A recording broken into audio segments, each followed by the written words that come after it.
నమస్తే, welcome to YS Jagan TV. ఈ నెల 13వ తేదీన సాధారణ ఎన్నికలు 2024 పోలింగ్ జరగనుందని ఎన్నికల వేళ ఎన్ఫోర్స్మెంట్ ఏజెన్సీలు మరింత అప్రమత్తంగా ఉండాలని సాధారణ ఎన్నికల ప్రత్యేక వ్యయ పరిశీలకులు నీనా నిగమ్ ఐఆర్ఎస్ ఆదేశించారు. బుధవారం అనంతపురం కలెక్టరేట్లోని రెవెన్యూ భవనంలో సాధారణ ఎన్నికలు 2024పై వ్యయ పర్యవేక్షణ నోడల్ అధికారులు, ఎంసీఎంసీ నోడల్ అధికారులు తదితరులతో జిల్లా కలెక్టర్ మరియు జిల్లా ఎన్నికల అధికారి డాక్టర్ వినోద్ కుమార్ వి ఎన్నికల వ్యయ పరిశీలకులతో కలిసి ప్రత్యేక వ్యయ పరిశీలకులు సమీక్ష నిర్వహించారు.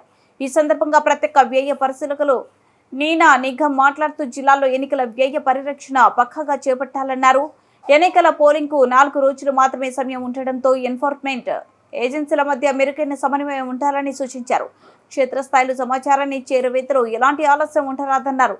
పార్లమెంట్ నియోజకవర్గానికి సంబంధించి 95 లక్షల రూపాయలు, అసెంబ్లీ నియోజకవర్గానికి సంబంధించి 40 లక్షల రూపాయలు అభ్యర్థులు వ్యయ ఖర్చు చేయాలని ఎన్నికల కమిషన్ సూచించడం జరిగిందని, అభ్యర్థుల ఎన్నికల వ్యయాలపై నిఘా ఉంచాలన్నారు.